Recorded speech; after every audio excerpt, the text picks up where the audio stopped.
Здравствуйте, мои хорошие. Сегодня хочу затронуть такую интересную тему, которая у нас в последнее время стала подниматься. То есть я столкнулась сама с ней несколько раз. Это у нас тема крадников. Коротенько расскажу. Новое веяние. Люди с интернета насмотрелись, как можно якобы вылезти из финансовой ямы, из долговой ямы. При этом был там такой совет дан, то есть откуда я это знаю, я это увидела сама, это подбрасывать кредитную карту. То есть какой процесс? Ты подбрасываешь кредитную карту, человек берет, да, и потом отдает, либо ищет, чья это карта, то есть и отдает назад. То есть как бы отдает свою удачу. Самое смешное, я вам сейчас скажу такую вещь. Да, предмет приятно, только прекрасно, вернее, я хотела сказать приятно. Прекрасно. Принцип работы, да, крадник. В принципе, якобы финансовую удачу забрать у кого-то, да, вот это именно через передачу. Но самое смешное, вы понимаете, что вы открытым текстом, не думая того, на карте стоит у нас имя и фамилия.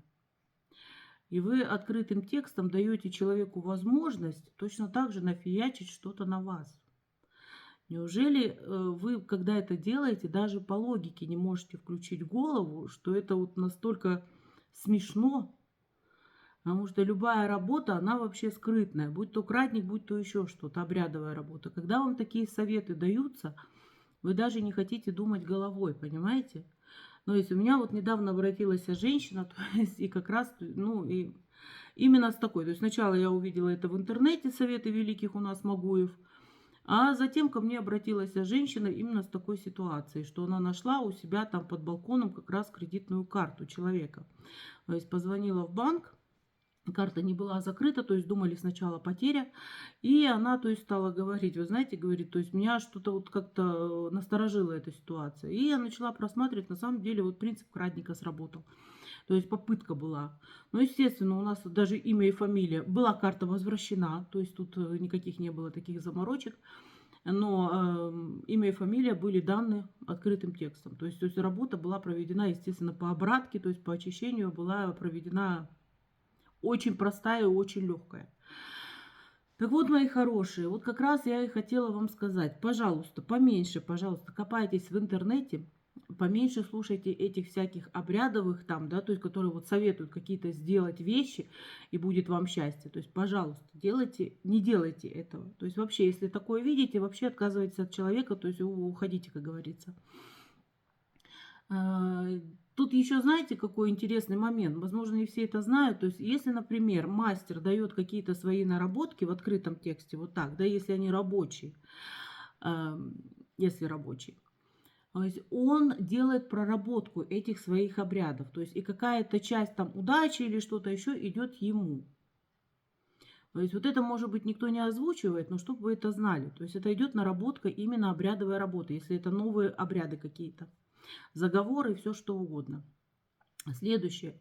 Человек, который никогда ничего не умел делать, который не был вот именно в этом задействован и начинает фиячить сам, пытаться что-то сделать, он такого может натворить, что мало не покажется. И потом с этим не разберетесь всю жизнь. То есть, когда вот эти вот там свечки зажигают, там еще что-то делают, понимаете, то есть не зная вообще сути, как это все происходит, а только увидев, либо услышав в интернете, и вот это все пишется, так же, как и с руническими ставами, то есть здесь вообще надо быть осторожными.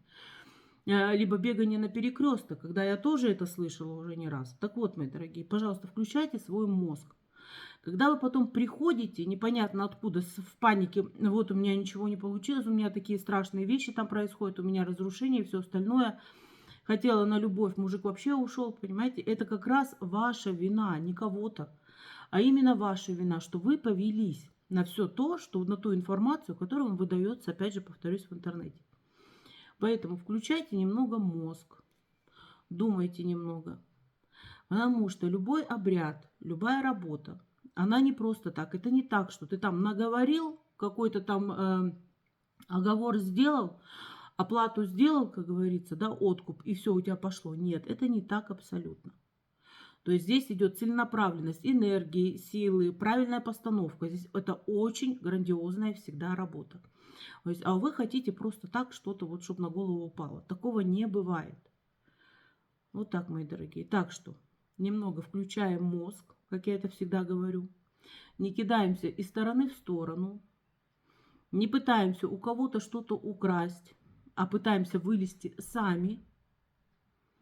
И действуем. И действуем положительно, а не отрицательно в себе, к себе же, понимаете? То есть, если же опять вы что-то у кого-то хотите забрать, не забывайте о том, что бумеранг никто не отменял.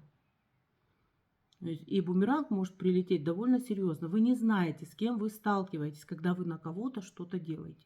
Возможно, человек никогда в открытую не скажет, что он чем-то занимается, либо имеет какие-то способности, понимаете? То есть, потому что в основном вот именно настоящие, они никогда не будут направо и налево орать о том, что вот они что-то умеют. То есть они будут это все делать тихо, спокойно, без заморочек.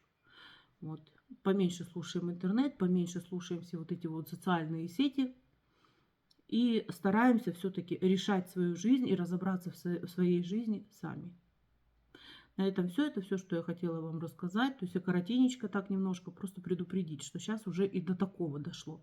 То есть кредитные карты, на которых стоит имя и фамилия. То есть попытка именно перетянуть, закрыть там какие-то свои дыры, да, но думаем немного. Все. Была рада вас всех видеть. Подписывайтесь на канал. Обязательно еще увидимся в прогнозах. Итак, видео. До свидания, мои дорогие.